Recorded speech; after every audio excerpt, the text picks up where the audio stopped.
Salut, salut, shalom, peuple de Dieu. Nous sommes une fois de plus devant la caméra pour annoncer la parole de Dieu. Comme d'habitude, nous avons déjà cette habitude. Moi qui suis votre serviteur, le serviteur de Dieu, pasteur Meshach Lumemba de l'église Bon Pasteur, centre évangélique à Bon Pasteur, parce que nous sommes en Angola, précisément sur première rue de Frescura, comme on le dit en portugais, pour annoncer la parole de Dieu. Pour moi, je suis vraiment joyeux, je suis très en forme pour vous annoncer parce que Jésus-Christ est avec nous. Vous savez, comme je l'ai dit, tous les jours, notre vie, chaque jour, il y a des combats, il y a des luttes. Maintenant, je suis avec Paul qui nous dit dans 2 Timothée 4,6, il avait livré un bon combat.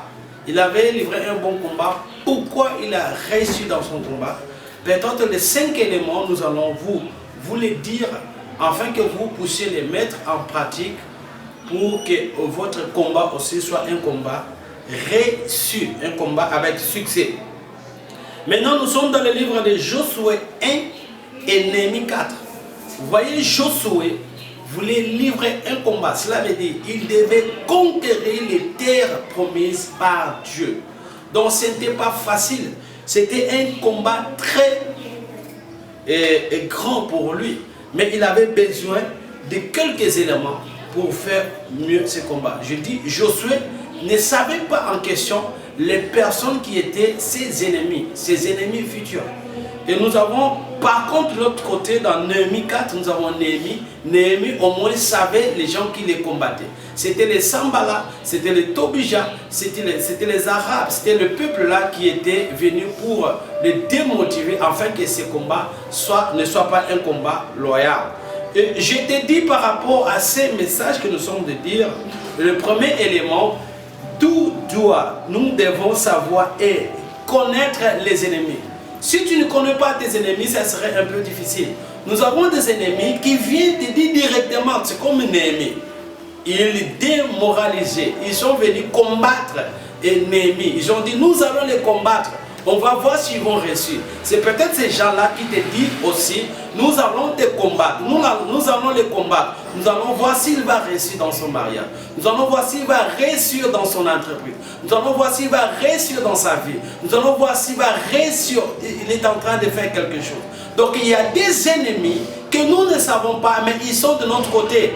Ils viennent te le dire que moi je vais te combattre. C'est ce qu'ils ont dit au peuple d'Israël, c'est ce qu'ils ont dit à Néhémie. Mais par contre Josué combattait les gens qu'il ne connaissait pas. Il devait conquérir Jéricho. Il devait passer la mer Rouge, la mer de Jourdain. Il devait reconquérir les terres.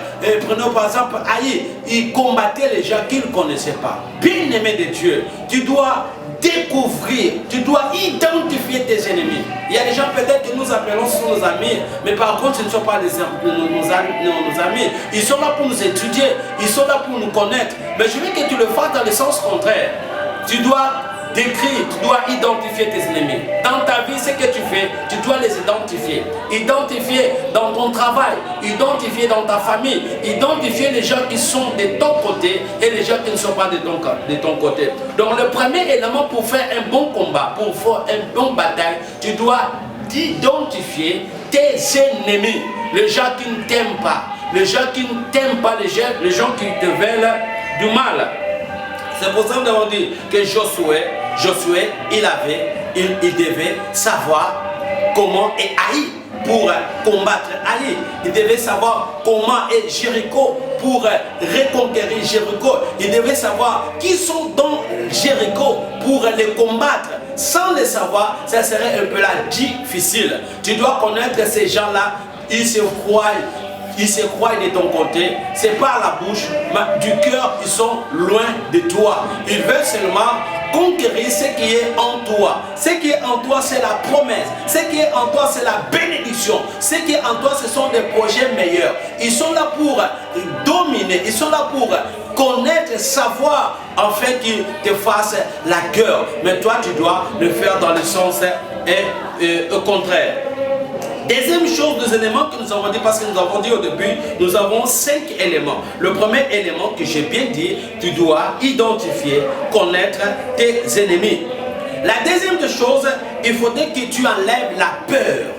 Vous savez, quand Dieu a appelé Josué qui était serviteur de Moïse, parce que Moïse dépendait de Dieu. Maintenant, quand Moïse meurt, c'est maintenant la place de Josué, parce que Josué, c'était un serviteur de Moïse. Il avait peur, mais il était bien formé.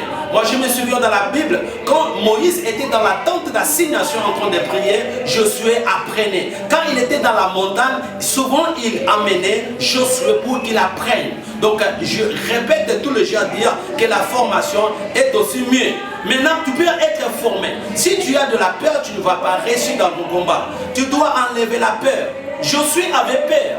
Mais Dieu lui a dit, Josué, n'aie pas peur, va et tu dois reconquérir. Donc il a envoyé tout en l'aidant, en les tirant, en enlevant dans Josué ce qui était la peur. Donc nous sommes dans Josué, dans le livre de Josué 1. La paix est l'ennemi de la foi. Quand tu veux combattre des choses spirituelles, tu as besoin de la foi. Il faudrait que tu enlèves la peur.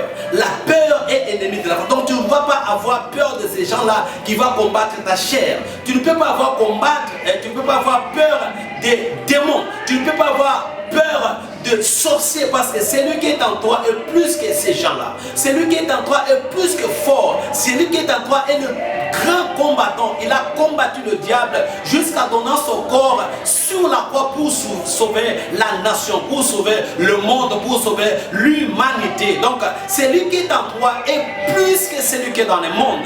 Donc ce n'est pas raison d'avoir peur. Pour faire un bon combat, tu dois enlever la peur en toi. Toi qui as peur aujourd'hui, tu as même peur de souris, tu as peur de chats, tu as peur des chiens, tu as peur quand tu entends des bruits dans ta maison, quand tu dors, tu te réveilles, tu ne sais plus dormir parce que tu as peur des gens, tu as peur du monde, tu as peur de ces gens-là, de tes ennemis. Tu ne dois pas avoir peur. Nous avons des fois peur des démons. Entre-temps, les démons ont aussi peur de nous parce qu'ils savent ce que nous avons dans nous est plus fort que celui qui est dans le monde. La troisième des choses que nous devons avoir comme élément pour faire notre combat, nous devons espionner nos ennemis. Vous savez, dans le livre de Josué de 1, Josué a reçu quelque chose de Dieu pour aller conquérir Jéricho. Maintenant, il a fallu qu'il envoie des espions pour savoir comment sont les ennemis, parce que c'était des géants. Tu dois espionner. Vous savez, pour connaître ton ennemi, tu ne dois pas être à distance de lui. Tu dois les confronter. Tu dois les vivre pour les dominer. Maintenant, il ne faut pas que tu montres que tu as de la colère contre ces gens-là qui te font du mal, contre ces gens-là qui te combattent. Tu ne dois pas les montrer que tu es énervé, mais tu dois rester calme, cohérent. Tu dois rester vraiment cohérent, tu dois rester calme et tranquille, parce que Jésus-Christ, notre Seigneur, nous a laissé au milieu des lions. Il a dit, gardez calme, gardez silence, car moi je combattais pour toi. Nous devons espionner nos ennemis. Ne le montre pas ta faiblesse. Quand tu montres ta faiblesse, il va vraiment utiliser cette faiblesse pour te faire du mal. Mais tu dois garder tes faiblesses. Montre-lui que toi tu es grand. Fais comme David. David a montré à Goliath qu'il était puissant. Même si par rapport à son physique, Goliath pensait qu'il pouvait les déroter directement. Mais David a montré qu'il était géant dedans. Mais par sa corpulence, il était petit de taille par rapport au Goliath. Ce qui est bon, que tu sois fort dedans. Vous savez, quand tu es fort dedans, ça peut affecter ton physique. Et ce sera facile que tu dérotes, tu combattes et tu vainques ton ennemi. Donc il faut espionner les ennemis, savoir ce qu'ils sont en train de faire. Pour savoir ce qu'ils sont en train de faire, tu dois les côtoyer. Tu ne dois pas les haïr. Tu dois les aimer. Tu dois montrer l'amour pour découvrir leurs faiblesses. Et nous avons le quatrième élément, consulter Dieu. Nous sommes dans Psaume 35:1. David consultait souvent Dieu. pour dire je suis faible, je ne peux pas arriver seul, j'ai besoin de toi, aide-moi, accompagne-moi dans mon bataille, accompagne-moi dans mon combat. Mon bien-aimé, seul tu ne vas pas combattre, seul tu ne pourras réussir, seul tu ne pourras vaincre. Nous avons besoin de Dieu à notre côté pour réussir dans notre combat. C'est pour cela, pour avoir Dieu, c'est dans la prière, dans la consécration, dans la concentration. Nous devons prier, nous ne devons pas abandonner la vie de la prière. Nous devons avoir Jésus-Christ en nous, afin que nous puissions faire un bon combat. Vous savez, dans tout projet, comme il y a des combats, nous avons besoin d'associer Dieu. Tu ne peux rien faire sans associer Dieu. Nous devons associer Dieu en tout ce que nous sommes en train de faire. Donc nous avons dans le quatrième élément, c'était consulter Dieu. Le cinquième élément et le dernier élément, fais exactement ce que Dieu te dit de faire. Nous sommes dans Josué 6, 3. Dieu a dit à Josué, vous allez faire tomber le mur de Jéricho. Mais ce que vous devez faire, vous allez faire le tour pendant 7 jours. Donc, c'était bien précis. Notre problème, nous n'arrivons pas à vaincre l'ennemi parce qu'on écoute la parole de Dieu, mais on ne fait pas exactement ce que Dieu nous dit de faire. Vous allez vous rappeler de l'histoire d'Abraham. Abraham a reçu le message de la part de Dieu. Il a dit, prends-moi, vaincre ton ennemi. Tu dois exactement faire ce que Dieu te dit de le faire. Combien de fois tu as reçu le message de la part de Dieu? Combien de fois tu as reçu quelque chose de la part de Dieu et tu as obéi?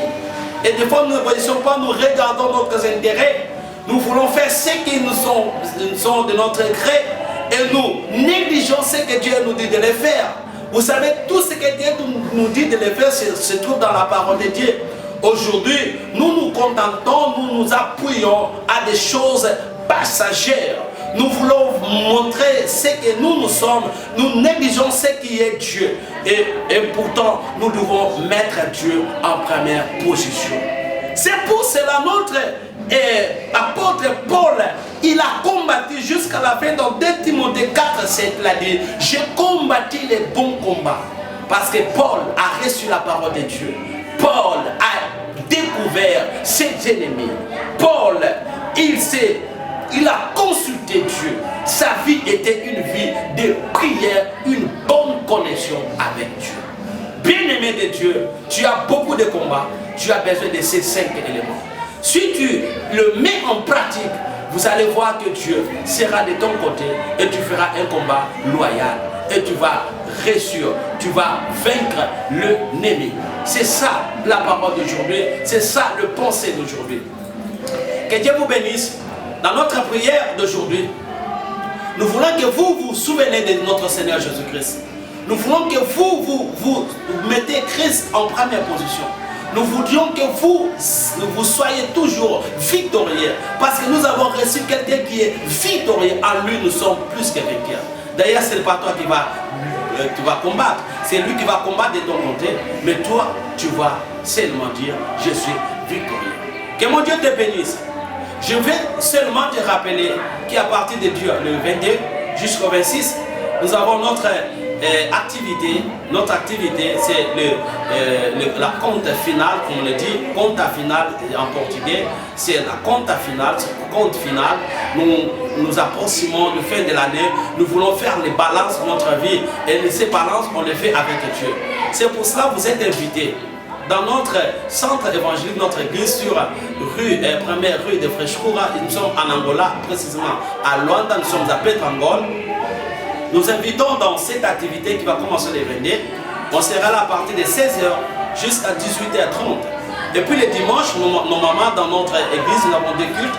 On va abolir les 2 cultes. On fera seulement un seul culte qui va commencer à 9h jusqu'à 12h30. Et nous vous rappelons toujours de soyez toujours connectés dans Canal Évangélique TV One. Et puis toujours installer notre applicatif dans votre téléphone. Bien aimé, nous te demandons tous les jours de faire aussi passer ces messages à qui que ce soit qui a le sorte de téléphone Android. Vous pouvez installer et nous accompagner tous les jours. Et tu seras béni, tu ne seras pas vraiment déçu parce que nous sommes en train de faire passer des bons messages. Et c'est un message qui va vous faire plaire et va faire que vous soyez toujours en avance par rapport à la parole de Dieu. Je vais vraiment remercier l'équipe technique qui nous a appuyés pour que ces messages passent avec succès. L'équipe technique de notre canal évangélique à TV One. Nous avons notre caméra woman, vraiment c'est vraiment extraordinaire. Notre sœur Pamela qui est là derrière la caméra. Nous avons aussi le réalisateur et le directeur de notre canal, Papa Charlie, qui autrement vous avez connu sous le nom de Engarafamento. Il est là pour nous aider afin que tous les jours nous passons vraiment en direct dans notre chaîne. N'oubliez aussi pas, nous avons notre numéro de téléphone parce que l'émission passe en direct. Vous pouvez appelez-nous, nous serons là pour vous répondre. Et puis, toujours nous voyez des messages quand vous en avez et nous serons là pour vous répondre. J'en profite pour demander aussi votre appui. La télévision a besoin vraiment de l'appui. Nous voulons vraiment de l'appui de votre part et nous allons mettre notre numéro de compte bancaire. Si vous pouvez nous aider, vous pouvez aussi nous aider parce que la télévision a besoin de vivre, a besoin vraiment de vivre. Que mon Dieu te bénisse, on était là. Je remercie toute la famille Bon Pasteur. Je remercie tout le monde. Je remercie vraiment tout le monde. Je remercie l'église Centre Bon Pasteur. Je remercie mon pasteur, pasteur Esras. Je remercie tout le monde. Je bénis tout le monde, ma famille. Je bénis ma femme, mes enfants. Je bénis tout le monde. On ne peut pas rester comme ça sans prier. Tu fermes tes yeux là pour recevoir la bénédiction de la part de Dieu. Oh Dieu du Très-Haut, mon âme te bénit. Merci beaucoup. Celui qui est en train de me suivre, il a peut-être un problème, il a des combats. Celui qui est en train de me suivre, il a le problème de mariage. Il a un problème de la maladie. Et moi je crois, j'ai la foi. Quand je vais faire cette prière, celui qui est malade, qu'il soit vraiment, qu'il soit en bon état au nom de Jésus. Toi qui as besoin d'ouverture dans ta vie, reçois-les au nom de Jésus-Christ. Toi qui as des problèmes, Dieu est vraiment bloqué. Et je pense que mon Dieu est là pour combattre contre tes ennemis. Sois béni au nom de Jésus. Reçois la bénédiction de l'Éternel au nom de Jésus. Que ta vie soit grande, que ta vie soit grande, que tu sois aussi grand et que tu prospères en tous états. Au nom de Jésus, je suis béni. Amen. Que Dieu te bénisse.